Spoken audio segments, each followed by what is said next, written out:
Challenge ये होता है कि 12 साल का एक लड़का जिसका अपने गांव के स्कूल में पास होने के लाले पड़े हुए हैं, जिसको हरियाणवी स्कूल में पढ़ाया गया है, टीचर हरियाणवी में बात करते हैं, उसको 30 मार्च 1997 तक हरियाणवी बोलने की, हरियाणवी सुनने की ट्रेनिंग मिली है, जिसके 4 सब्जेक्ट जो है हिंदी में लिखे गए हैं, हरियाणवी में पढ़ाए जाते हैं।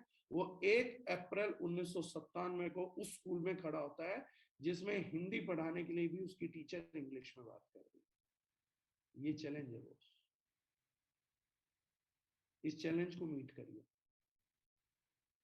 आपको इंग्लिश समझ नहीं आती है, आपने पढ़ी भी नहीं, आप पास भी नहीं हो रहे, आप कल तक गांव के स्कूल में 30 मार्च तक, 31 मार्च को रिजल्ट था, 31 मार्च को जो थी ट्रांसपोर्टेशन थी, 30 मार्च को आपको डिसीजन मिलता है कि अब आप गांव के स्कूल से निकल रहे हो, आप अपने दादा के नाम पे पास होके आ रहे हो, दादा की एसेट है कि स्कूल वाले आपको पास कर रहे हैं। पूरे 12 साल में आपके मैथमेटिक्स में कंप्लीटली इतने नंबर नहीं आए थे 12 साल की एज तक कि एक बार भी पास हो सको, लेकिन आपको अगले दिन डेवलपमेंट के लिए, अपग्रेड होने के लिए एक स्कूल में डाल दिया जाता है जिसमें हर कोई इंग्लिश बोल रहा है। उस स्कूल में बच्चे के हिंदी में बात करने पे भी 5 रुपए का फाइन है, 1997 में। और उसकी मदर उसको पहली बार बोलती है 12 साल की एज में कि हम गांव वांव छोड़ाए हैं, गांव की याशी खत्म है, अब आप अपने पिताजी की एकमात्र हार्ड कोर ईमानदारी की सैलरी पे यहां से आगे बढ़ेंगे और हमारे पास सारे खर्चे देके, किराया देके, आपकी फीस देके केवल बचते हैं 500 रुपए हाथ में, 1997। जिस 500 रुपए में आपके अगर कोई खर्चे हैं तो वो भी चलाने हैं, घर के सब्जियां भी आनी है, घर का अनाज भी आना है, घर के बिजली के बिल भी दिए जाने हैं, सब कुछ होना है, केवल 500 रुपए है the way we can live. तो घर में एक चीज डिसाइड होती है कि बॉस अगर 2 दिन में भी एक बार रोटी मिलेगी तो चलेगा, क्योंकि एक बात बोल दी जाती है, यहां से अगर फेल होता है तो गांव में वापसी जाता है। एंट्रेंस टेस्ट में 100 में से 2.5 नंबर आते हैं, ये लेवल था इंटेलिजेंसी का। 100 में से 2.5 नंबर है। इंग्लिश बोलनी नहीं आती, समझ नहीं आती, सुनी भी नहीं है इससे पहले। उससे पहले इस लड़के का बिलीफ सिस्टम ये है कि हमारे यहाँ इंग्लिश न्यूज भी अंग्रेजों के लिए लगाई जाती है, क्योंकि हिंदुस्तान में तो कोई हिंदी भी ढंग से बोल नहीं पाता, तो इंग्लिश तो कोई क्या लिखेगा, राइट। ये काम किया जाता है, प्रेयर्स भी इंग्लिश में है। और ये लड़का पहले 1.5 महीने शहर में आने के बाद किसी से बात ही नहीं करता। क्यों? इसने मुंह खोला 5 रुपए का फाइन लग जाएगा, और इसको घर से इंस्ट्रक्शन है कि 2 रुपए का स्टिक का पेन दिया जाता, स्टिक के पेन आते थे, स्विच करते थे, पीले रंग का बटन होता था। तो बोला जाता है कि अगर ये 2 रुपए का पेन भी अगर गुम गया तो 6 महीने तक दोबारा नहीं खरीद के दिया जा सकता। This is financial capability of us. और समझा दिया जाता है कि कोई सपोर्ट बाहर से आने वाली भी नहीं, ना गांव से आने वाली है, ना खेती का पैसा आएगा, क्योंकि हम बंटवारा नहीं करके आए हैं। This is the story. तो कुल 2.5 नंबर पे ऑपरेशन होके टेस्ट होके बंदा एंटर करता है। उसके बाद फादर साहब बोल देते हैं कि बॉस मैं पहले से परेशान हूँ, जो है थकान है, तो आई कांट।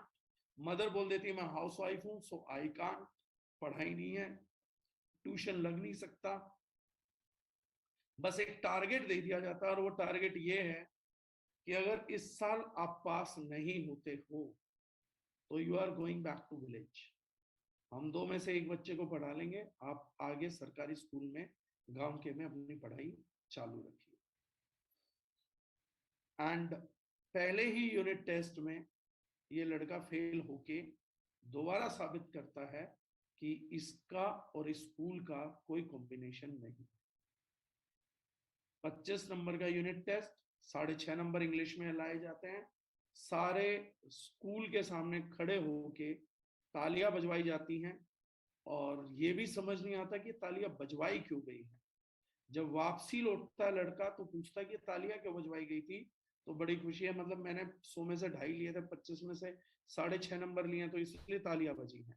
तो बताया जाता है कि बेवकूफ आदमी, स्कूल का तो पहला लड़का है जो इंग्लिश में फेल हुआ, आज तक इस स्कूल ने इंग्लिश में फेलियर ही नहीं देखा।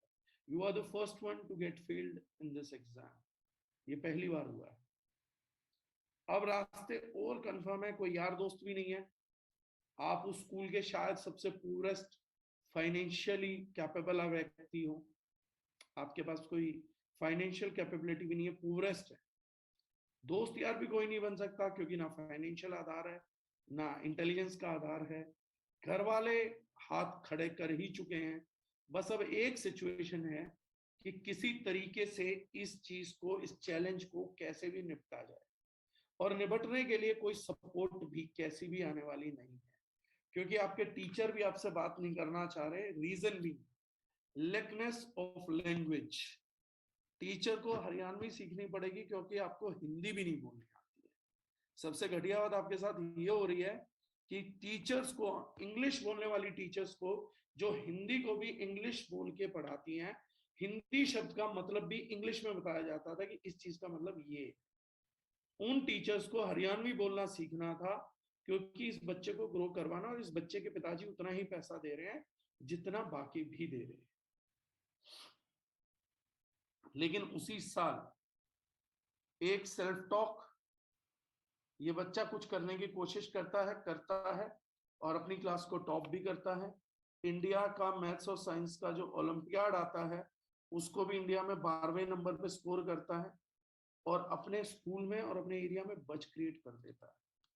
इसका स्कूल का जो प्रिंसिपल है जिसने कहा था कि ये सस्टेन नहीं करेगा, वो प्रिंसिपल खड़े होकर इसके लिए स्टेज पे तालियां मारती है और फर्स्ट टाइम बताती है कि we have seen such a person जिसने बिना किसी सपोर्ट के हर ऑपोजिट सिचुएशन में निकल के आज तक इस स्कूल के किसी बच्चे ने ओलंपियाड में हमारे यहाँ रैंकिंग नहीं करी, इस बच्चे ने कर दी। वो बच्चा जितेंद्र डागर था, आज आप उसी का रिवेंज देखें। सिचुएशन किसी को आसान नहीं मिलती, तो मेरे को तो टफनेस बताना ही मत। मैंने जो आप लोग आज भी नहीं भुगत रहे हो ना, वो ना मैंने 12 साल की एज में भुगता है। 12 भी पूरा नहीं हुआ था, 11 साल की एज में मदर ने बैठ के बता दिया था मुझे, बैठा के बताया था कि सी ये पैसा नहीं बचता, ये यहाँ गया, ये यहाँ गया।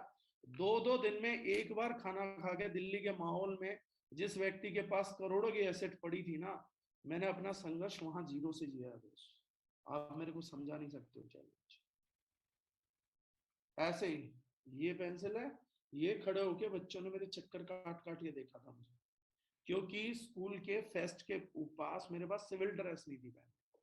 पहली बार स्कूल ने अलाउ किया था कि कल बच्चे सब सिविल ड्रेस में आ सकते हैं, फेस्ट लगा था। तो जो आप लोग बोलते हो ना मेरी बेइज्जती हो गई, इज्जत हो गई, पता मुझे कोई कुछ परवाह क्यों नहीं है, क्योंकि मैं 11 साल का था जब लोगों ने मुझे ऐसे घूर के देखा था, चक्कर काट के गए थे literally. Top to bottom eyes किसी को कैसे देखती हैं, लोग चक्कर कैसे काटते हैं, आप लोगों ने फिल्मों में देखा होगा, मैंने 97 में लाइव देखा है। 24 दिसंबर 1997 को मैंने पहली बार महसूस किया था कि ये दुनिया दूसरों को देखती कैसे है। ऐसे चक्कर कटवाए थे मैंने ऐसे, क्योंकि पूरे फेस्ट में मैं अकेला बच्चा था जो स्कूल यूनिफॉर्म में गया था, जिसके पास सिविल यूनिफॉर्म नहीं था। ये फैक्ट कोई भी कालका पब्लिक स्कूल अलकनंदा जाके मेरे बैचमेट से आज के दिन भी कंफर्म कर सकता है, कोई भी कर सकता है, खुली छूट है। और 24 दिसंबर को भी निक्कर पहन के खड़ा हुआ था सर्दी के अंदर, क्योंकि तब तक मदर फादर की ये पोजीशन नहीं हुई थी कि दोनों बच्चों को ट्राउजर खरीद के सर्दियों का दे सके। तो स्कूल में मैंने जाके ये नहीं कहा था कि माँ बाप गरीब हैं, माँ बाप ऐसे हैं, मैंने जाके बोला था कि मेरे को कंफर्टेबिलिटी नहीं आती है ट्राउजर पहनने में। ये मेरे टीचर बता देंगे कि मेरे पेरेंट्स को मेरी कंप्लेंट उल्टी आ गई थी कि आपका लड़का कैसा है, इतनी सर्दी में निक्कर पहन के आ जाता है और बोलता है कि ट्राउजर पहनने में कंफर्टेबल नहीं है। मैंने 3 साल ब्लेजर नहीं डाला, मैं अपना ब्लेजर जाके दे देता था, स्वेटर में, हाफ स्वेटर में रहा हूं, सिर्फ ये प्रूव करने के लिए कि मुझे सच में ब्लेजर से दिक्कत है। क्योंकि जो निक्कर 7th क्लास में खरीदी गई थी वो निक्कर मैंने 9th क्लास तक पहनी है, क्योंकि 9th क्लास के बच्चों को हमारे वहां पे समर ट्राउजर्स अलाउ थे और मेरे माँ बाप खरीद नहीं सकते थे, तो मैंने समर ट्राउजर डाला ही नहीं। मैंने कहा मैं पहले ही बता चुका हूँ, मैं तो विंटर्स में भी ट्राउजर के अगेंस्ट हूँ, तो समर्स में तो मैं हूँ। ये सिचुएशंस होती हैं, you can't cry on your challenges. उस स्कूल के किसी को नहीं पता था ये क्या हालात से गुजर रहा है। उन्हें पता था इसका मेंटल हालात थोड़े से डिस्टर्ब है, ये थोड़ा सा मानसिक परेशान है, इसके एट्रीब्यूट्स थोड़े से अलग हैं। और आप लोगों को लगता है कि चैलेंजेस आप लोगों की जिंदगी में चल रहे हैं, आप लोगों को अभी तक घूरा पूरे स्कूल ने, पूरे सोसाइटी ने, पूरे समाज ने ऊपर से नीचे तक बैठ के घूरा है। मेरे को 1997 में घूरा था, लेकिन उस 1997 से मेरी इंजीनियरिंग तक का टाइम था। उसके बाद मैंने किसी बच्चे को 97 के रिजल्ट के बाद ये राइट नहीं दिया कि मेरे से बात करनी हो तो बिना तमीज के बात करे, क्योंकि उनके स्कूल का कंटिन्यूअस टॉपर रहा। पढ़ाई के आधार पे भी बात हो सकती थी तो टॉप किया मैंने, खेल के आधार पे बात हो सकती थी तो टॉप किया मैंने, क्रिकेट के आधार पे बात हो सकती थी तो टॉप किया मैंने। मेरा दोस्त था जितेंद्र कुमार, किसी दिन लाइव ले आऊंगा, उससे मांग मांग के क्रिकेट खेला मैंने। भाई किट दे दे, भाई बैट दे दे। बॉल के लिए पैसे इकट्ठे नहीं होते थे तो उसे जाके बोलता था कि मैं कंट्रीब्यूट नहीं कर सकता हूँ लेकिन खेल लूंगा, मैच जितवा दूंगा, तो तुम पैसा शर्त लगा लो, मैच जितवाना मेरा काम है, उसके बाद पैसा एक नहीं चाहिए, बस मेरे को खेलने को दे दो, मेरे को खिला लिया करो। रास्ते निकाले गए थे, ऐसे रास्ते नहीं निकलते। ये जो आज आप लोग आके चैलेंजेस समझा रहे हो, फील्ड में है नेगेटिविटी है, कौन सी नेगेटिविटी होती है? वो जिन बच्चों ने करना वो उन भाषाओं में भी करते हैं जो भाषाओं ने समझ में नहीं आती है, विदाउट सपोर्ट करते हैं। आप लोगों को तो अपलाइन की सपोर्ट है, डाउनलाइन की सपोर्ट है, कम से कम कोई मोटिवेट करने को तो है। और अगर कोई मोटिवेट करने को नहीं हो तो कम से कम रोज खड़ा होके सर पे, कोई जबरदस्ती डिमोटिवेट तो नहीं करता है। मैंने तो जबरदस्ती जो है वो भी डिमोटिवेशन देखा।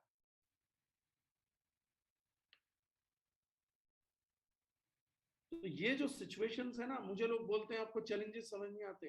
अरे मुझे कद्दू चैलेंज नहीं समझ आता भाई। 11 साल की एज में जिस लड़के ने देखा उसे चैलेंज समझ नहीं आता। जिस दिन नेटवर्क मार्केटिंग ऑप्ट करी थी, आज बहुत से लोगों का रोना सुनता हूँ। जिस दिन नेटवर्क मार्केटिंग ऑप्ट करी थी, अपने सेकंड ईयर ऑफ कॉलेज में था, इंजीनियरिंग कर रहा था, अच्छे खासे लेवल का इंजीनियर था, मतलब ऐसा वैसा नहीं है इंजीनियर। आज भी जितने लोगों ने करी है, अभी भी अगर कोई लाइव इंटरव्यू करना चाहे तो ओपन चैलेंज कर रहा हूँ, अभी भी आ जाए। इंजीनियरिंग ढंग से जिसने करी है अभी भी बता दूंगा कि किसके कॉन्सेप्ट कितने क्लियर हैं। आज भी क्वांटम की बात कर सकता हूँ, आज भी फिजिक्स की बात कर सकते हैं, आज भी कर सकता हूँ टॉपिक्स की बात, आज भी अपनी मैकेनिकल मेटलर्जी की बातें मैं अभी भी कर सकता हूँ। बुक्स को छुए तो मुझे 16-17 साल गुजर गए, लेकिन जिस किसी को अभी भी है तो अभी भी पढ़ाई लिखाई पे अभी भी आ सकता है। उस टाइम पे भी अच्छी खासी पढ़ाई कर रहा था। जिस दिन पहले दिन करियर स्टार्ट करना चाहा तो माता पिता ने पहली बात ये बोली थी कि तेरे इस करियर के लिए 1 रुपया नहीं है। और दोस्तों की नजर में तो मेरी पहले ही रेपुटेशन सुपर हाई थी कि मैं कुछ कर पाऊंगा। अपना करियर पता मुझे क्यों नहीं समझ आते आप लोगों के चैलेंज। सुबह 5 बजे का ट्यूशन मैंने अपने घर से पकड़ा था जब मेरे पास साइकिल नहीं थी। 4 किलोमीटर पैदल चल के जानता था। लड़के का नाम है हर्षवर्धन महर्षि। मेरी फेसबुक पे जो लोग हैं उससे आप बात कर सकते हैं, वो मेरा स्टूडेंट था। He is not good friend of mine, he had been my student. सुबह 5 बजे, सर्दियों में मैंने डायरेक्ट सेलिंग चालू करी थी 5 दिसंबर 2005 को। और 5 दिसंबर 2005 को चालू करने के बाद मैंने जाके प्राइवेट ट्यूशंस पकड़े थे, मैंने पहले भी बताया, अपना करियर सस्टेन करने के लिए कि मेरे को अपने डायरेक्ट सेलिंग के करियर को कैसे भी चलाना है। 5 बजे उस व्यक्ति को सस्टेन करने के लिए, जाने के लिए घर से पैदल निकलता था और पैदल जाके उसको ट्यूशन पढ़ाता था। 5 बजे उसके घर पे ट्यूशन लेके पेमेंट्स रिसीव करके 6-6:30 बजे वापसी आता था। पौने घंटे का पैदल चल के 7:15 बजे अपनी कॉलेज बस पकड़ता था। कॉलेज बस में सोता था, फिर इंजीनियरिंग क्लास अटेंड करता था।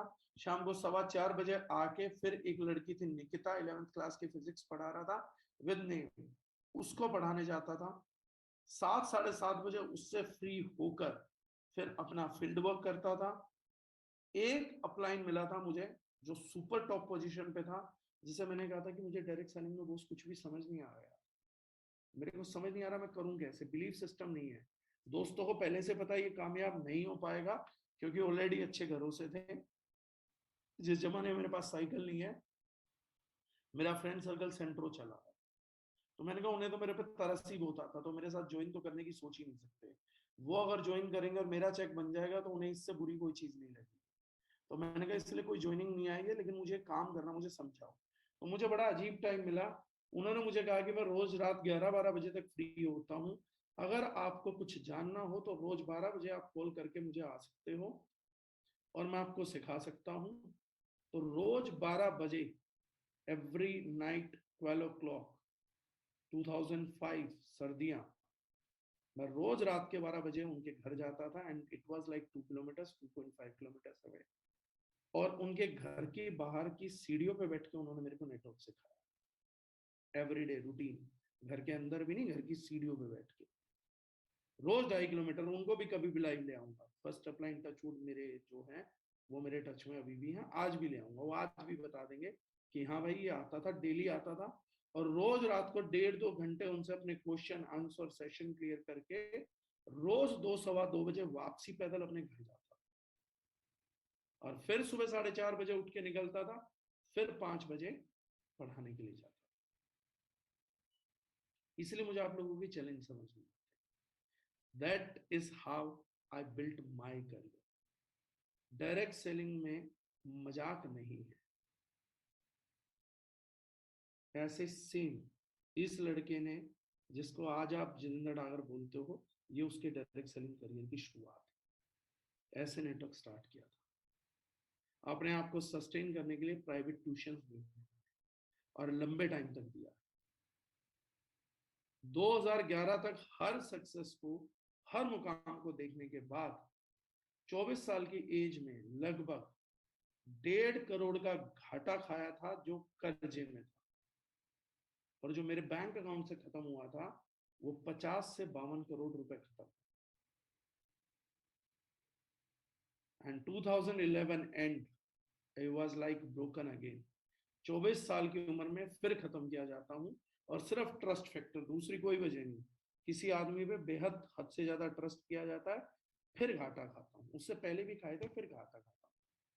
और 24 साल की एज में 1.25 करोड़ रुपए का कर्जा सर पे आता है, विद इंटरेस्ट आता है। बड़े सारे लोग हैं, 1-2 लोग हैं, उनको भी सुना देता हूँ जो यहाँ पे बैठे हैं। और 2011 के अंदर ही 2005 की एक टेस्ट रिपोर्ट आती है, जो किसी दिन अब लाइव शो भी कर दूंगा, जिसमें यह भी बताया जाता है कि you are no fit to stand. अब आप खड़े होने के काबिल नहीं रहे हैं, आपके पैर में परफोरेटर लीकेज है, आपके डीप मसल्स को ब्लड नहीं जाता है, so you can't walk, you can't stand. और ये लाइफ लॉन्ग परमानेंट इशू है, क्योंकि आपके परफोरेटर्स डीप वेन डैमेजेस हैं, तो आपको पूरी जिंदगी कभी ब्लड नहीं जा सकता। And now your future is varicose veins and you will be in continuous pain. तो सप्लीमेंट्स की मदद से वो जो मेरी जर्नी है वो मैंने कई बार शेयर करी है, लेकिन आज भी आप लोगों को एक बात बता देता हूं। ये जिन लोगों के वीडियोस ऑन नहीं थे उनके लिए वो आ रहे हैं। गाबा साहब आप खुद बात करिए, खुद देखिए, मेरा कोई वो नहीं है। सर तो 40 लोगों को निकाल चुका हूँ तब से। हाँ, तो अब उनकी सिफारिश आ रही है, वो जिनसे भी आ रही है उनसे बातचीत कर लीजिए।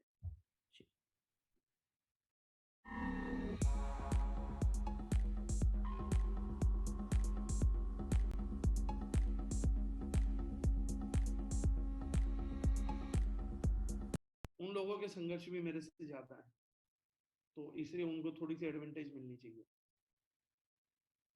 2011 के 1.25 करोड़ के कर्जे को रिबॉक के जूते कमीशन बेच बेच के उतारा था। 2.5 साल इंडस्ट्री छोड़ के, बिना फैमिली हेल्प के, तो आज भी बात कर सकते हो मेरी फैमिली के साथ, बिना किसी की मदद के, बिना किसी दोस्ती यारी की मदद के, गालियां खा खा के कर्जदारों की, डेली की टेंशन भुगत भुगत के, सबको मैनेज करते हुए, इसको इस फोन पे, उसको उस फोन पे, इसको ऐसे, इसको वैसे, सबको मैनेज करके 2.5 साल तक अपना कर्जा उतारा है, बिना किसी एमएलएम कंपनी के किसी भी बास्टर्ड से 1 भी रुपए।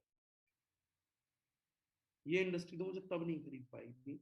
आज ये सब बातें करनी बहुत जरूरी है, क्योंकि 15 मार्च के बाद ना दिमाग बहुत हावी होता था। ऐसा नहीं था मेरा कद नहीं था, मेरा नाम गूंजता था। और आज भी बता देंगे, पुराने डायरेक्ट सेलर जो मिलेंगे तो आज भी बता देंगे नाम क्या था। 1 सेकंड लगती है अपने नाम को बनाए हुए को कैश करने के लिए, 1 सेकंड लगता है। और ऐसा नहीं कि स्थिति परिस्थिति नहीं थी, आज तक भी साइकोलॉजिकली बीमार हूं मैं उस वजह से। आज तक भी वो डिप्रेशन हॉन्ट करता मुझे। आज तक कितने भी हालात सामान्य हो गए हैं, करोड़ों रुपए की कंपनी खड़ी कर दी है, लेकिन आज भी फोन ऑन करके नहीं सो सकता, क्योंकि जब सो जाता था और फोन बजते थे तो कर्ज जो था वो मांगने वाले करते थे, तो उस टाइम पे टेंशन होती थी फोन की बेल से। आज भी मेरा फोन साइलेंट पे रहता है, आज भी बेल नहीं सुन सकता फोन की। आज भी कोई व्यक्ति मेरे साथ फोन की बेल बजाएगा, आज भी डिस्टर्ब होता हूँ साइकोलॉजिकली, आज भी दिमाग पे असर। वेरिकोज वेन का आज भी खतरा उतना ही है, आज भी परफोरेटर लीकेज की हालत और ज्यादा खराब है, आज भी खड़ा होना अलाउड नहीं है, कोई भी रिपोर्ट कभी भी करा सकता है। आज भी पैरों में 24 घंटे पेन, 24 आवर्स कंटिन्यूअस। सोऊंगा तो भी पेन है, खड़ा रहूंगा तो भी पेन है, चीज है तो भी पेन है। How does it make a difference? Skechers के अलावा जूता नहीं पहन सकता, तो मैंने फॉर्मल कोड ही बदल दिया। सेमिनार तो मैंने नहीं कहा कि भाई साहब कोट पैंट पहनने वालों के लिए आ जाता है, मेरा काम है कोट पैंट नहीं होंगे तो भी होगा। मैंने स्केचर्स को नया बना दिया, मैंने जीन्स टी शर्ट डाल के सेमिनार लिए, क्योंकि इंपॉर्टेंट सेमिनार लेना है, कोट पैंट पहन के सेमिनार लेना नहीं है।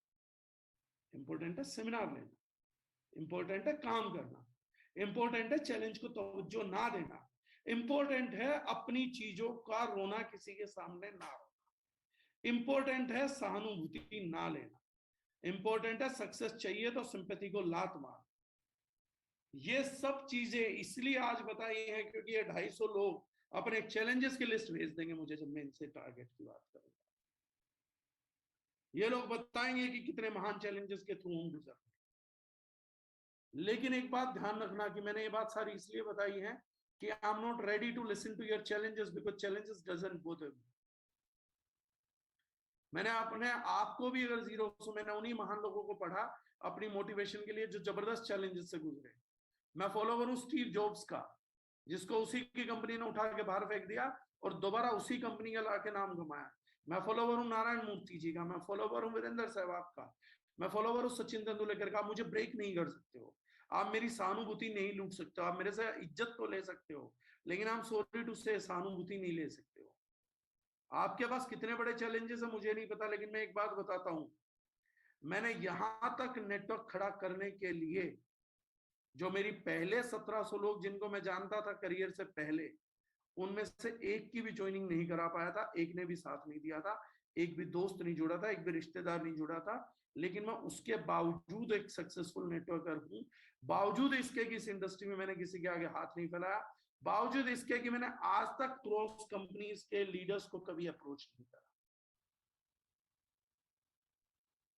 लेकिन मैं दिमाग में पागलपना पाल के रखता हूं, मैं जितना शांत दिखता हूं मैं उतना शांत आदमी हूं नहीं।